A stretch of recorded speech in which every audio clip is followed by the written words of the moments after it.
tension est montée d'un cran ce soir à Angers dans le feuilleton des manifestations lycéennes contre la réforme d'Arcos. Vers 17h30 en centre-ville, des échauffourées ont en effet opposé des adolescents favorables au blocage des établissements et d'autres qui y sont opposés. La police a d'ailleurs dû intervenir pour séparer les belligérants des deux camps. Les gens ont le droit d'avoir les convictions qu'ils veulent, ils ont le droit d'avoir les opinions qu'ils veulent, ils ont le droit d'être pour ou contre la réforme.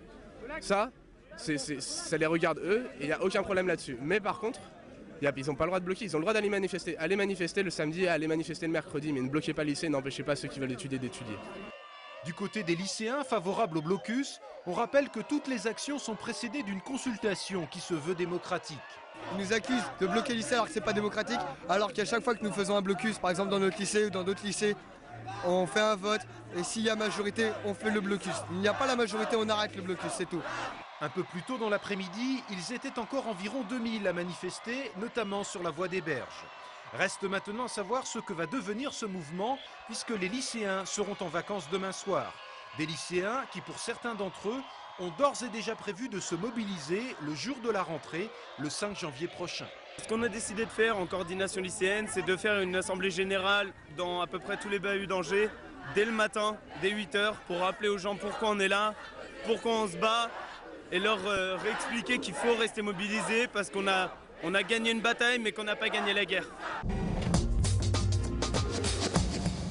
C'est une expérience unique en France qui se déroulera en janvier prochain en Maine-et-Loire. Pendant une durée d'un mois, sur une portion de la rocade est d'Angers, longue de 1500 mètres, les services de l'équipement vont en effet mesurer scientifiquement les distances que laissent les chauffeurs de poids lourds entre deux camions. Le principe est tout simple. Dans un premier temps, ce panneau les incitera à garder au moins 70 mètres entre les deux véhicules. Un peu plus loin, cette distance sera évaluée grâce à des boucles électromagnétiques enfouies dans la chaussée qui ont la particularité de réagir lors du passage d'un objet métallique. On va mesurer effectivement la forme du courant qui nous permettra de savoir s'il s'agit d'un véhicule de tourisme ou d'un poids lourd ou d'autre chose. Et ensuite, donc, en mesurant le temps qui s'écoule entre le passage de deux courants, on mesure effectivement le temps qui s'est passé entre le passage de deux véhicules et donc la distance qui sépare ces deux véhicules. Le code de la route prévoit actuellement, hors agglomération, une distance de 50 mètres entre deux poids lourds. Diverses études montrent que cette règle est plutôt bien respectée par les chauffeurs routiers, ce qui est loin d'être le cas pour les automobilistes. Seulement 5% des conducteurs poids lourds ne respectent pas la règle d'interdistance de 50 mètres, alors qu'on estime au niveau national qu'un quart des conducteurs véhicules légers ne respecteraient pas cette règle des minimum 50 mètres d'interdistance ou 2 secondes d'interdistance. Cette expérience, qui sera lancée durant la deuxième semaine de janvier, devrait concerner au total environ 12 000 poids lourds.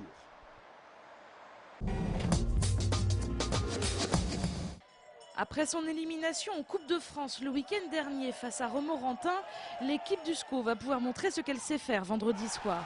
Les SCOistes rencontreront à Jambouin l'équipe de Dijon lors de la 18e journée de championnat. Les Angevins devraient pouvoir gagner contre les Dijonnais qui se placent pour l'instant en milieu de tableau, à la 13e place exactement.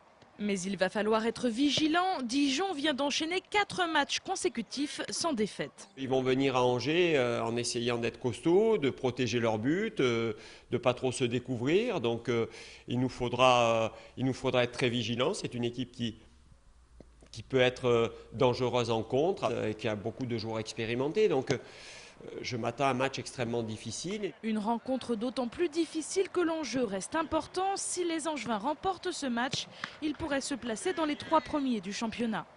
C'est vraiment exactement ce dont je veux éviter de parler. Parce que si on se fixe là-dessus, on va être pris par l'enjeu et ça, c'est pas une bonne chose. Aujourd'hui, c'est simplement 3 points qui sont en jeu, qui peuvent nous permettre d'atteindre déjà la barre des 30 points et la dépasser. L'objectif, il est là. Le match contre Dijon sera diffusé sur Angers 7 lundi, mardi et mercredi prochain. Les horaires sont sur notre site internet angers7.fr.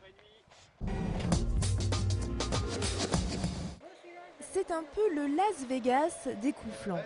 À la nuit tombée, la maison de la famille Métivier s'illumine de 1000 feux.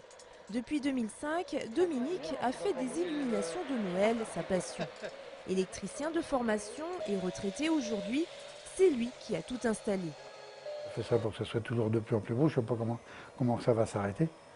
C'est une fierté pour vous? Ah oui, je suis content.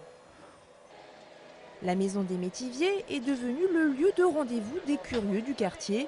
Ici, on peut rentrer librement pour admirer les animations et pourquoi pas prendre quelques idées.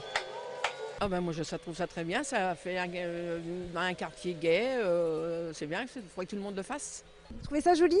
Très très très joli, superbe. Beaucoup d'inventions, beaucoup d'idées et avec peu de choses. Peu de choses, mais beaucoup d'effets. Dominique le bricoleur a lui-même créé certaines pièces, comme ce manège et ce petit toboggan. C'est un moteur d'essuie-glace de voiture qui est en dessous là. Et puis la courroie qui descend, c'est une laisse de chien que j'ai fabriquée pour faire... C'est que de la récup. Ah, que de la récup.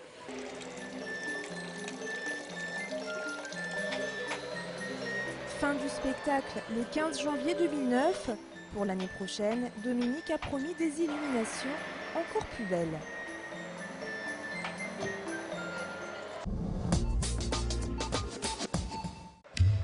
Si vous passez par le centre-ville d'Angers, entre deux courses de Noël, rentrez dans la tour Saint-Aubin. Le sculpteur Kulkazi, originaire de Chalonne, y expose jusqu'à dimanche un ensemble de bronzes, animaux et corps humains dont les lignes impressionnent de force. La force, de l'attention, de l'émotion beaucoup. Je suis plutôt quelqu'un d'assez émotif. Et bon, puis beaucoup de passion aussi, bien sûr.